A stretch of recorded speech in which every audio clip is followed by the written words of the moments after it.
Okey, ini adalah bold poster yang keempat.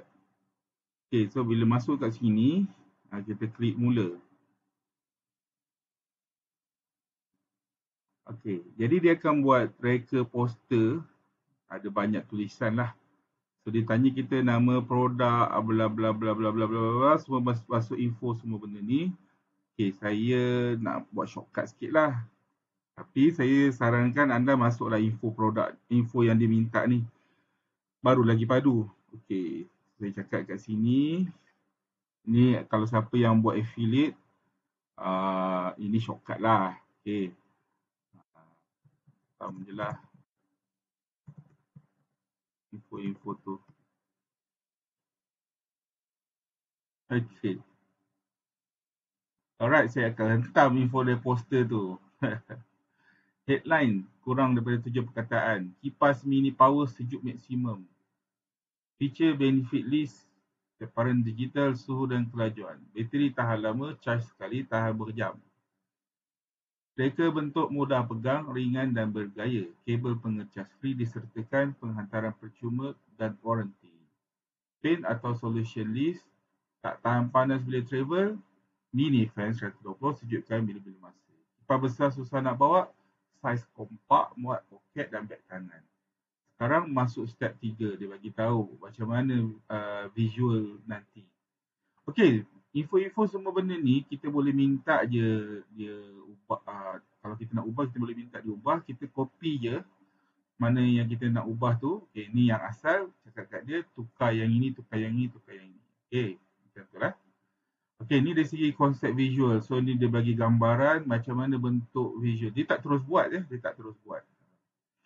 So gaya layout, produk fokus di tengah, floating 3D style. Teks utama atas dan tengah. Info, ciri-ciri bentuk ikon teks.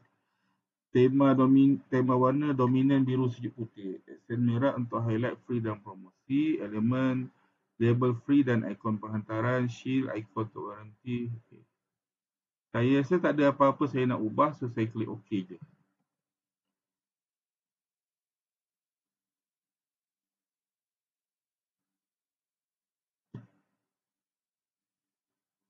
So, ini bold poster yang keempat. Alright. Dia akan by default, sebenarnya dia buat by default lah kalau ikut kat sini. Setting dia bagi untuk Instagram. Size poster. Kat sini dia buat untuk size reel. Patutnya dia buat satu ni sebab tak adalah sepatutnya dia random sebenarnya. Okay. Tapi kalau kita nak size tertentu, apa tadi macam video sebelum ni saya bagi tahu satu ni sebab satu untuk petak, 16:9 untuk melintang, 9:16 untuk menegak. Biasa untuk reel kita guna 9:16.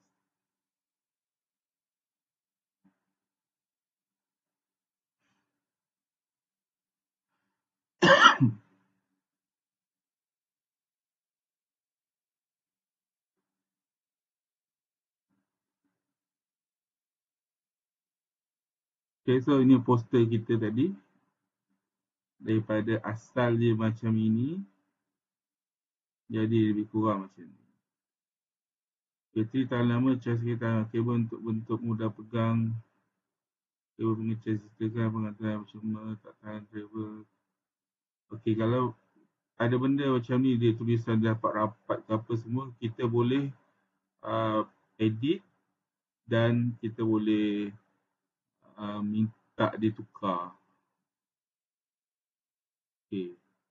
So saya guna function edit sini.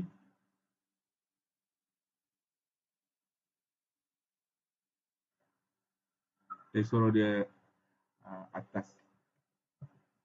ataskan sikit yang bawah. Dia adjust lah. Okay.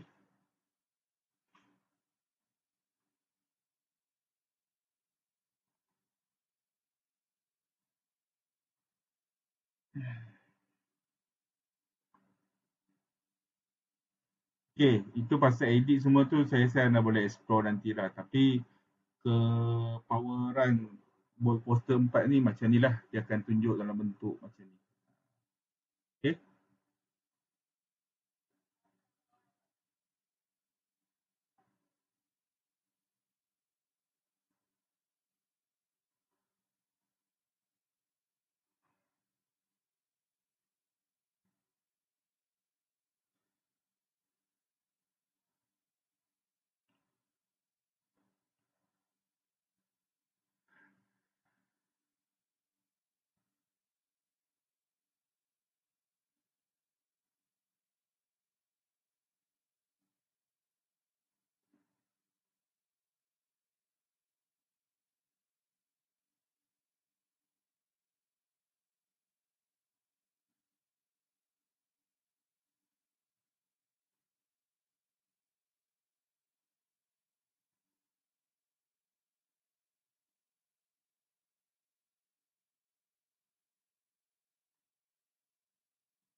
Terus hilang. Aduh, ya, okay, tak apalah. Ha, tapi yang inilah yang by default yang ini. Tadi tu edit-edit korang pandai-pandai lah bagi arahan. Hilang tu. Aduh.